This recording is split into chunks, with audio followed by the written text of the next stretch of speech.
Olá, bom dia, seja bem-vindo ao canal da Igreja Presbiteriana do Planalto. Eu sou o pastor Tiago Tomé e nós estamos prestes a iniciar a nossa aula de escola dominical. Nossa oração é para que Deus abençoe você, toda a sua casa, que fale ao seu coração por meio da palavra. Boa aula.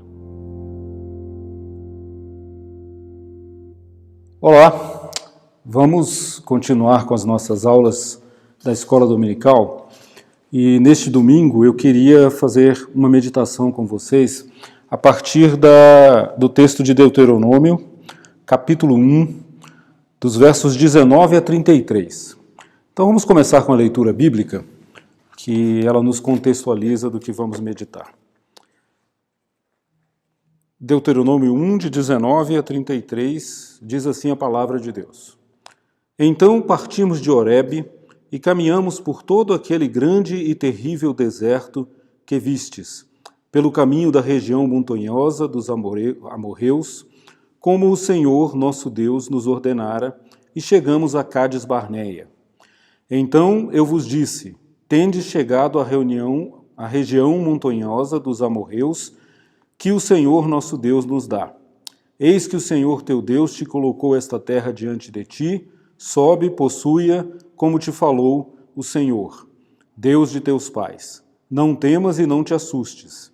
Então todos vós vos chegastes a mim e dissestes, mandemos homens adiante de nós para que nos espiem a terra e nos digam por que caminho devemos subir e a que cidades devemos ir. Isso me pareceu bem, de maneira que tomei dentre vós 12 homens, de cada tribo um homem. E foram-se e subiram a região montanhosa, e espiando a terra, vieram até o vale de Escol. E tomaram do fruto da terra nas mãos, e nolo trouxeram e nos informaram, dizendo, é terra boa que o Senhor nos dá, o Senhor nosso Deus. Porém vós não quisestes subir, mas fostes rebeldes à ordem do Senhor vosso Deus. Murmurastes nas vossas tendas e dissestes, tem o Senhor contra nós ódio? Por isso nos tirou da terra do Egito para nos entregar nas mãos dos amorreus e destruir-nos? Para onde subiremos? Nossos irmãos fizeram com que se derretesse o nosso coração, dizendo, maior e mais alto do que nós é este povo. As cidades são grandes e fortificadas até os céus. Também vimos ali os filhos dos Anaquins. Então vos disse, não vos espanteis, nem os temais. O Senhor vosso Deus, que vai adiante de vós, ele pelejará por vós, segundo tudo o que fez conosco diante de vossos olhos no Egito. Como também no deserto, onde vistes que o Senhor vosso Deus nele vos levou, como um homem leva a seu filho, por todo o caminho pelo qual andastes, até chegardes a este lugar. Mas nem por isso credes no Senhor vosso Deus, que foi adiante de vós por todo o caminho para vos procurar o lugar onde deveríeis acampar, de noite no fogo, para vos mostrar o caminho por onde haveis de habitar, e de dia na nuvem. Essa é a palavra do Senhor. Bem, esse é um relato de um momento crucial, fundamental na formação do povo de Israel. E se nós pensarmos em povo aqui, como uma imagem, como um símbolo, como uma metáfora da própria humanidade, nós vamos entender que este caminho tortuoso que fazemos pelo deserto, e lembramos que estamos aqui em uma série de estudos que nos traz as lições do deserto, nos revela que esse Deus tem projetos, ele tem caminhos pelos quais ele espera que nós andemos. E esse momento na história de Israel, lembremos rapidamente o que vinha acontecendo. Deus escolhe um povo e esse povo representará diante da história, diante de toda a humanidade, o povo de Israel. É um povo que se encontra cativo no Egito, prisioneiro, escravo de Faraó, e Deus chama um homem, Moisés, para ser o seu representante no grande projeto de retirada deste povo da escravidão e da formação deste povo, neste povo, de uma consciência, de um propósito, de um projeto, que é a implementação de um reino que seja de Deus. Israel, então, sai do cativeiro do Egito mediante mão poderosa de Deus, como vimos na aula passada com o pastor Ricardo, grandes feitos, grandes coisas, grandes sinais, grandes prodígios acontecem, e eles saem, chegam à encruzilhada do Mar Vermelho, e ali acontece o grande evento da nação, como que num batismo, eles atravessam o mar em pés secos e depois o mar se fecha novamente, simbolizando o começo de uma nova trajetória. E aqui, no comecinho do livro de Deuteronômio, Moisés está relembrando essas coisas e nós chegamos então a este acampamento de Cades Barneia. Cades Barneia vai simbolizar, e é sobre isso que eu queria conversar nessa manhã com todos vocês, vai simbolizar esse momento do deserto, esse momento de transição, que eu chamaria de o deserto como ambiente de decisão. Esse é o tema da nossa aula. O deserto como o momento de decisão.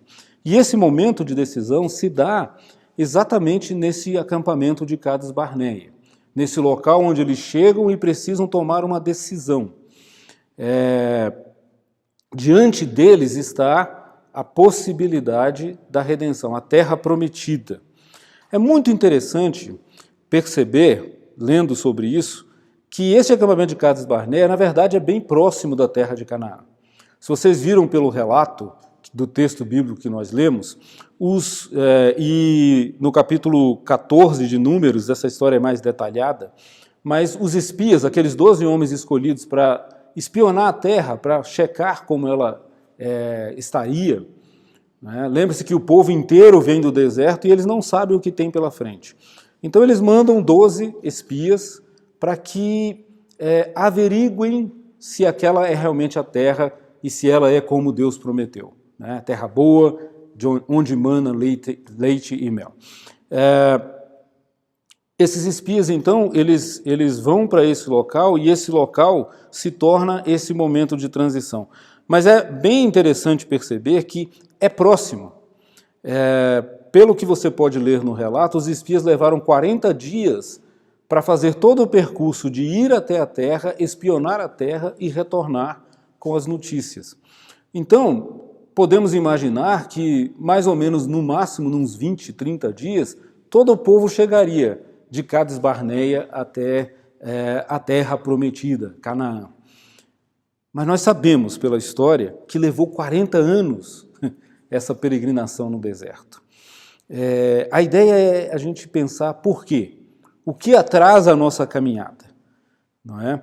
E as características desse deserto, desse tempo, medo, né, temor sobre o que virá, insegurança sobre o futuro.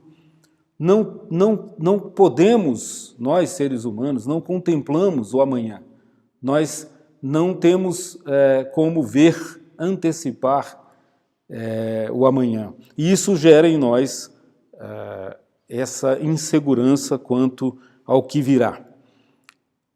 O versículo inicial do texto que nós lemos, o versículo 19, nos diz assim: caminhamos por todo aquele grande e terrível deserto. Essas características, né, é grande, é inóspito, é terrível, nos deixa numa situação de desconforto. Essas são características desse deserto. E tentando trazer isso para nós, para o nosso dia a dia, para essa vida que vivemos nesse tempo, especialmente nesse tempo agora de pandemia, de vírus, de medo, de doença, de tantas notícias devastadoras, de morte, não é? Nos deparamos numa situação como essa.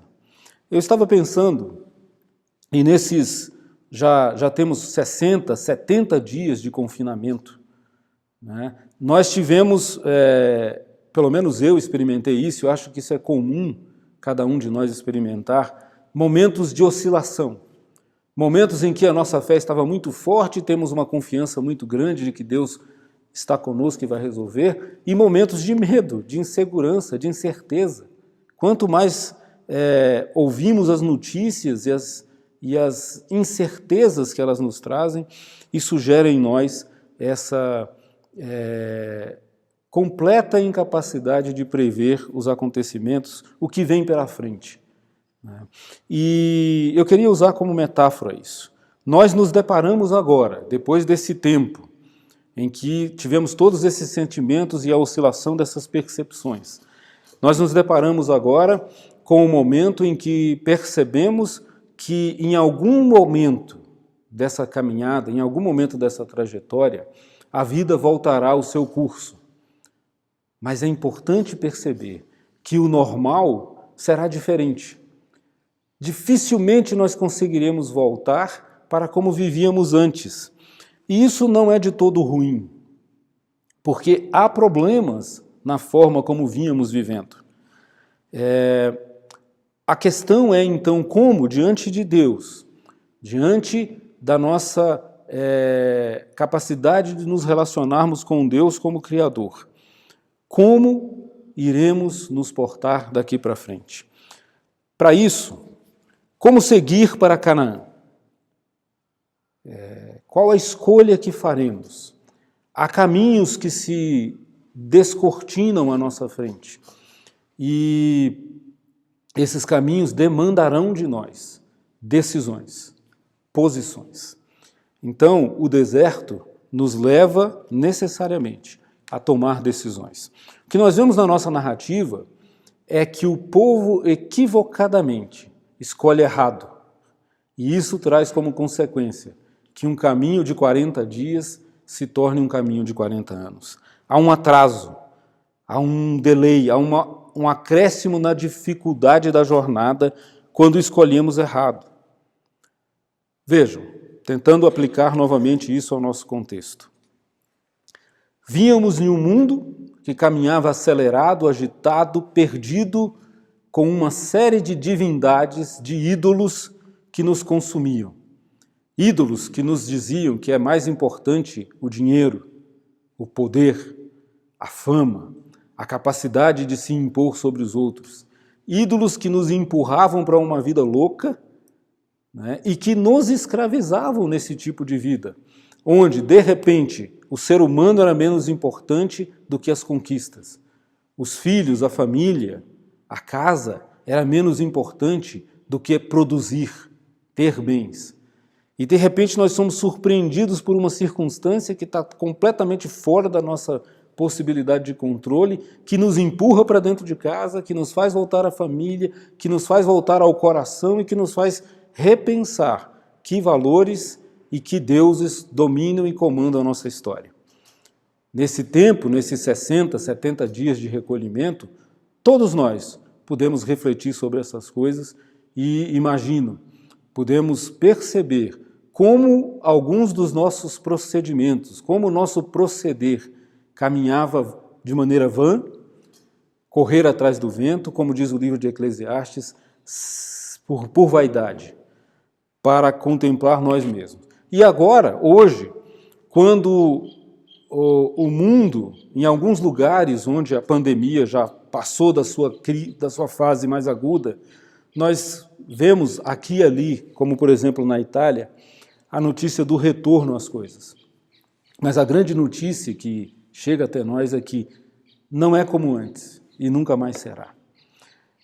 Diante deste contexto, nós estamos acampados nessa Cades Barneia da pandemia do coronavírus e agora podemos lançar alguns espias para o futuro e podemos, quando eles voltarem, quando eles vêm trazendo as notícias, tentar enxergar o que eu vou fazer diante do que se apresenta.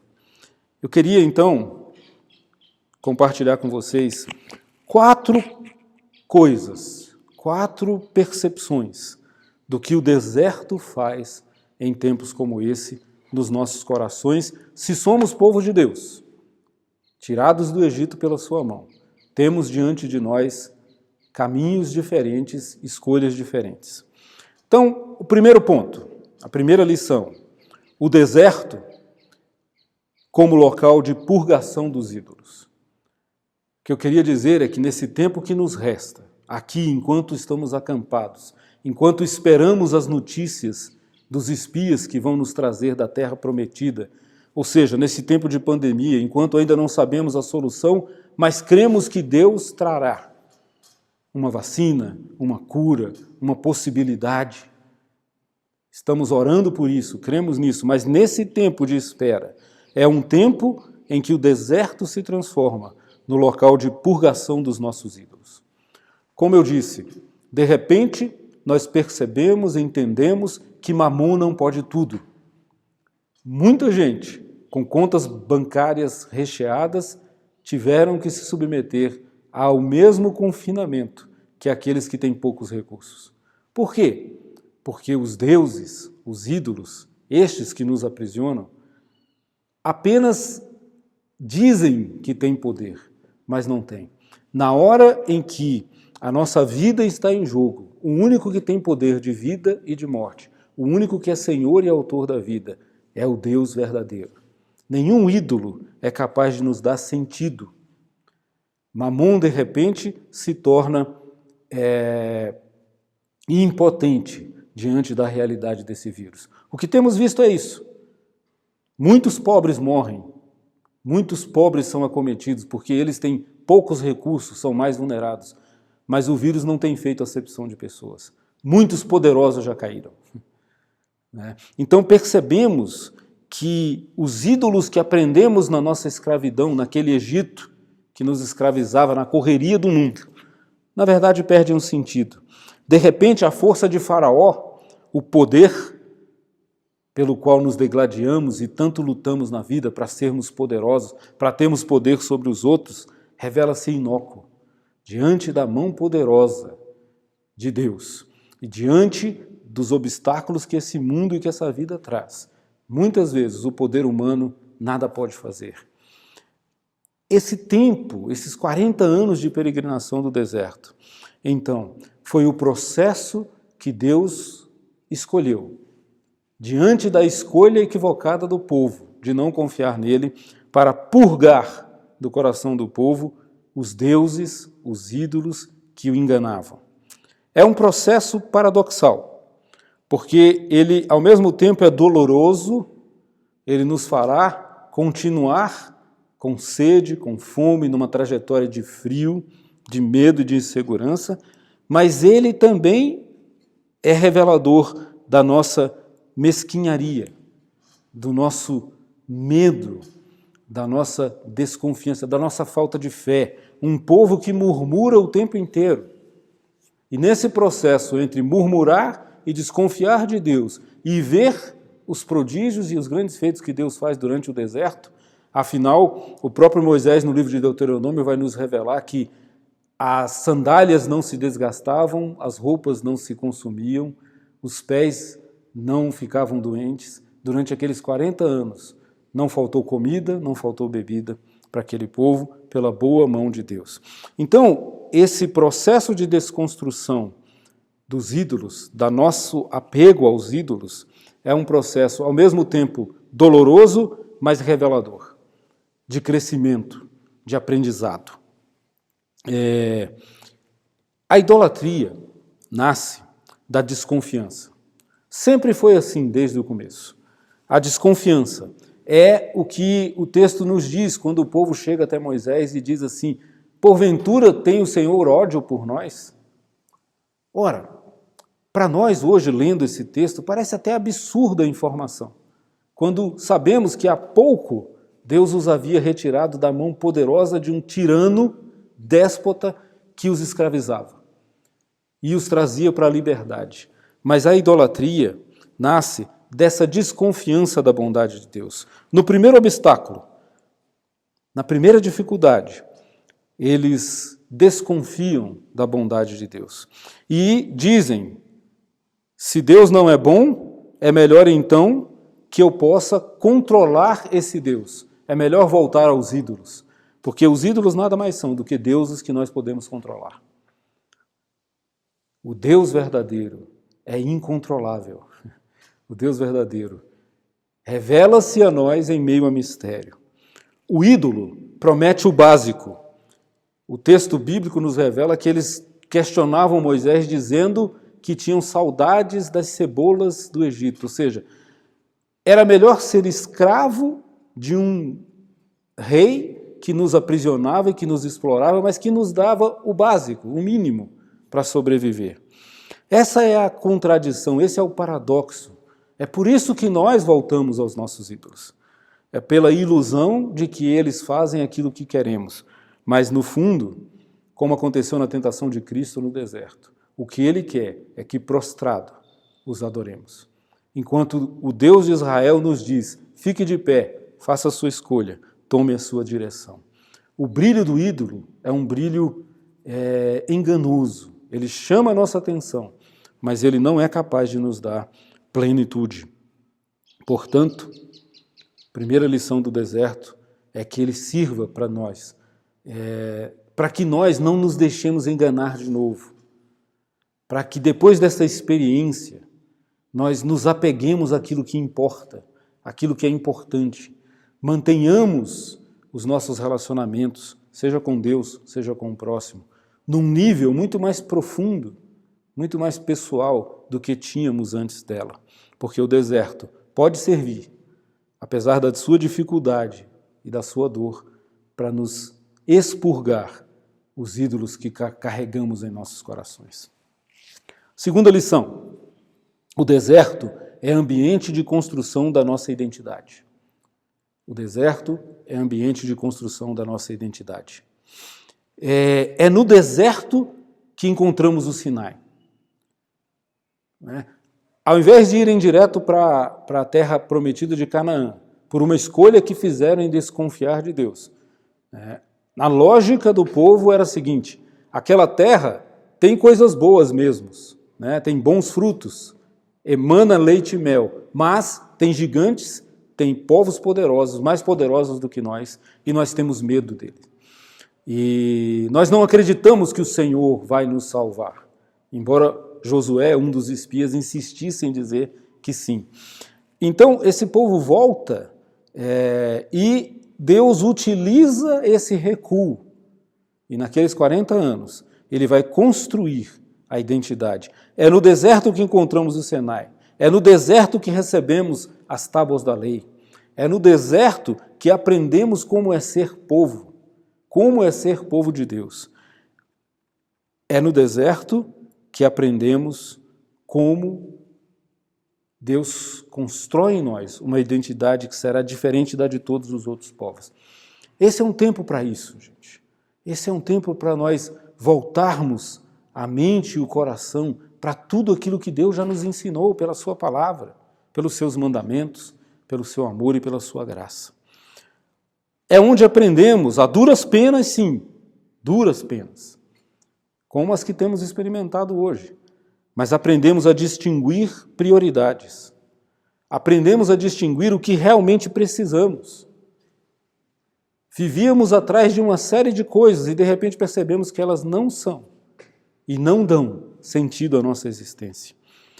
Aprendemos nesse tempo de deserto, eu tenho aprendido, e acredito que vocês também têm aprendido, o valor real das coisas, o valor real das pessoas. Quando não tínhamos tempo para os nossos filhos ou para os nossos pais idosos, porque tínhamos a desculpa de que o trabalho, a necessidade, o dinheiro, as conquistas nos tomavam todo o tempo, de repente percebemos que o que nos faz falta é o abraço, é a proximidade, é o almoço, é a mesa. E agora podemos aprender, então, o senso de prioridade, que a nossa identidade se constrói na relação que temos com Deus, o Deus que nos tira da escravidão, e com o próximo. Aprendemos essas coisas, porque o deserto é um ambiente de construção da própria identidade. Foi ali que Deus deu a lei, foi ali que Deus deu a graça, foi ali que Deus formou um povo. E é nesse tempo que nós temos que nos achegar a isso e aprender a ser povo de Deus, povo do reino, povo do Evangelho de Jesus. Terceira coisa, o deserto como local, como locus das decisões. Neste momento, o Senhor Deus da história, aquele que nos tirou da escravidão e nos trouxe para o reino da luz, está nos chamando mais uma vez para decidir. E a pergunta é básica, ela é simples e ela existe desde os tempos de Adão e Eva. Você confia ou não confia? Quando você olha a história, quando você olha tudo que você viveu na sua vida, quando você olha o cuidado que Ele tem tido contigo neste tempo de crise e de calamidade, quando você vê tudo isso, você é capaz de, a partir dessas memórias, a partir dessa lembrança, a partir deste passado que não mente e que é real na sua vida. E eu te chamo agora para pensar nos eventos da sua história. Pense na sua história, eu penso na minha. Lembre-se do que o Senhor já fez. Lembre-se de que se não fosse o Senhor, nós não estaríamos aqui. Pense nessas coisas. E agora, diante da encruzilhada desse Cádiz Barneia, desta pandemia, o Senhor está querendo dizer, e aí, confia em mim? Vamos enfrentar junto esse fantasma desconhecido que o futuro traz? A crise econômica, a crise de saúde, todos os temores, as doenças psicológicas que muitos terão por conta desse tempo terrível que vivemos. Você está comigo e você crê que eu estou contigo? Há uma promessa. E a pergunta é, por que teimamos em ser como Israel e dizer, não, o Senhor não cuida de nós?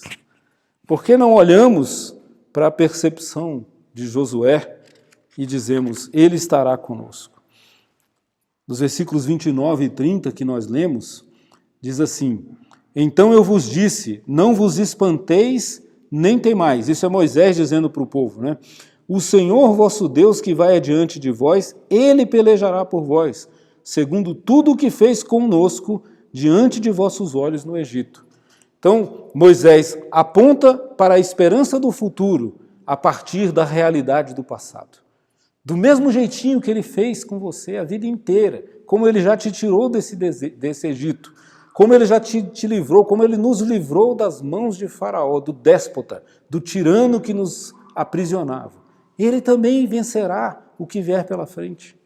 É isso que Moisés está dizendo. Esse é o convite. O deserto, então, é o lugar da decisão. Hoje é tempo de você decidir. Hoje é tempo de nós decidirmos, como pessoa, como família, como igreja, o que faremos daqui para frente. E a quarta lição que o deserto nos traz, o deserto da pandemia, é a possibilidade de construção de novos sonhos.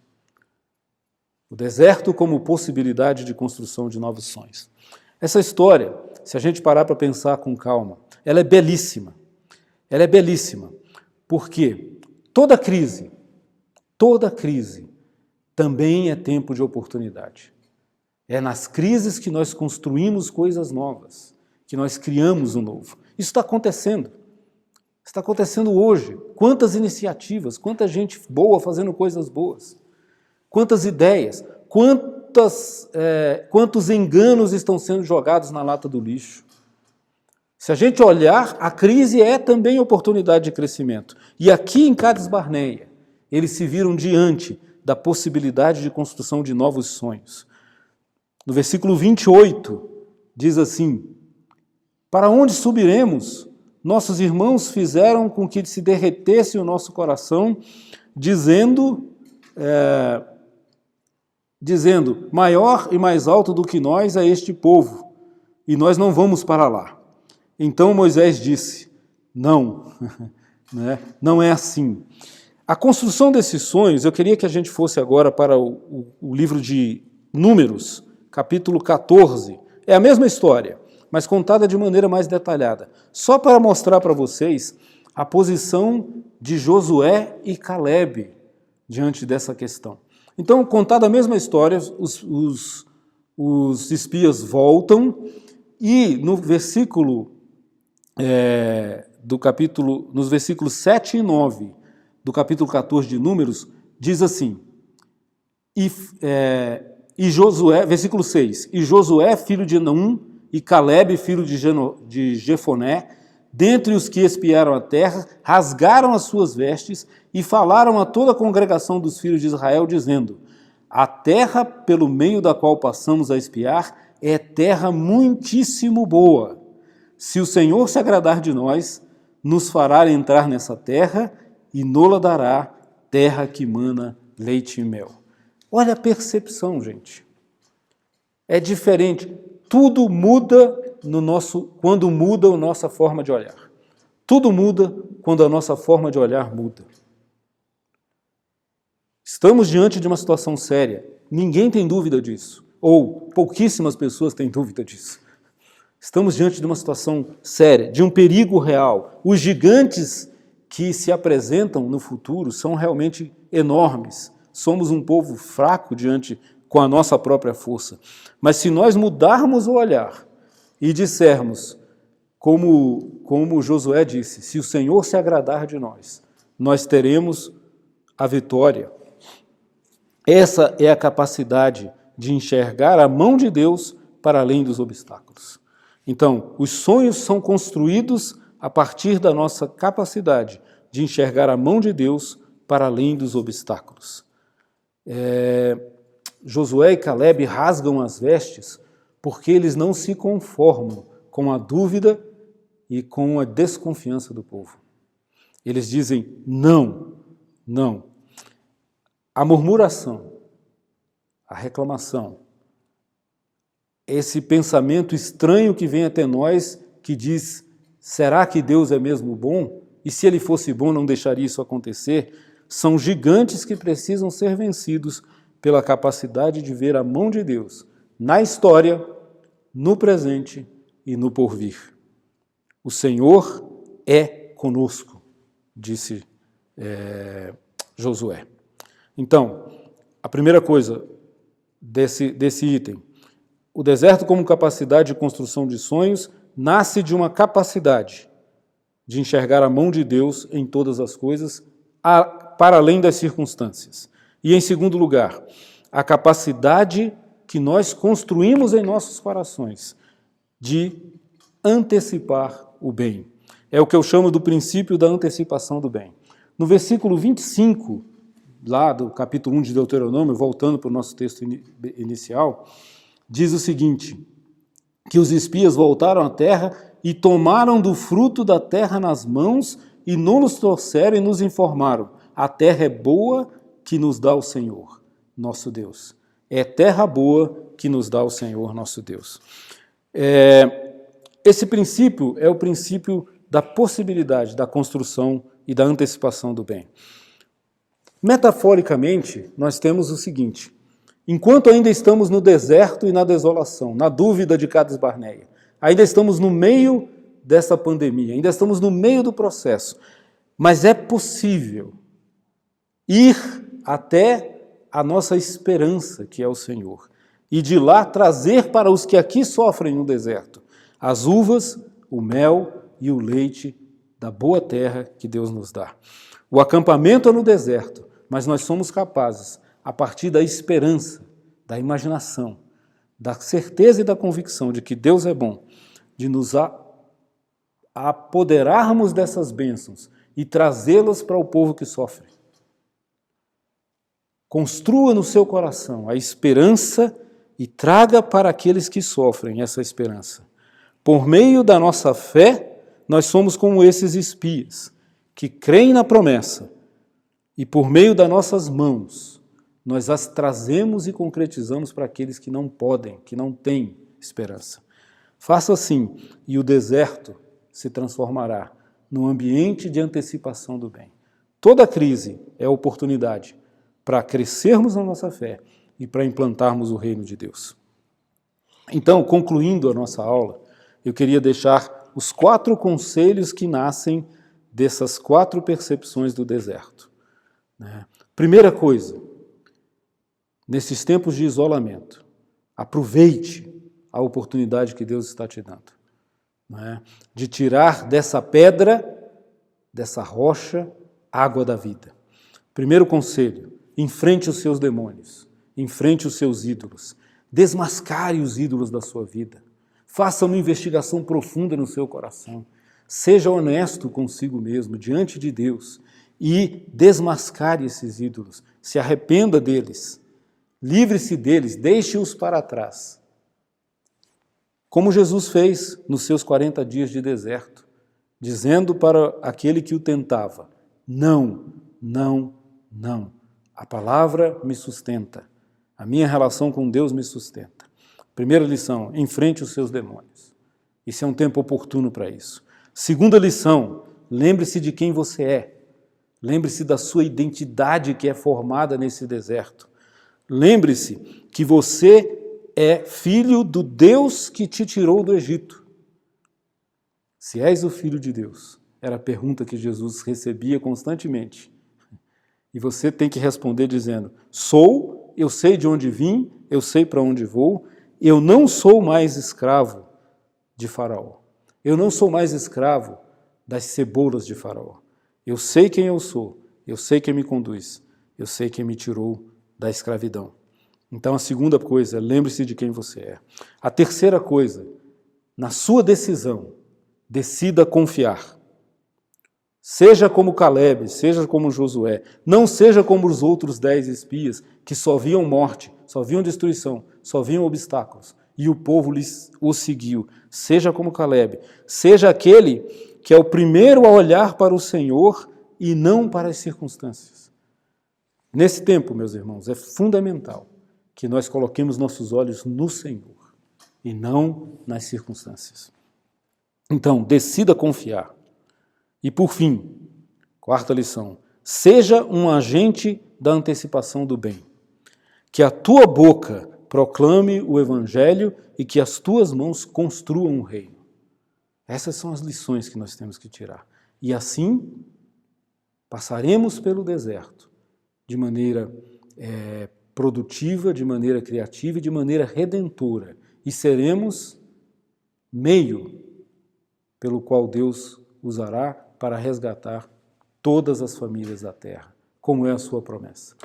Que Deus nos abençoe, que Deus fique conosco e que Deus nos dê um coração grato. Amém.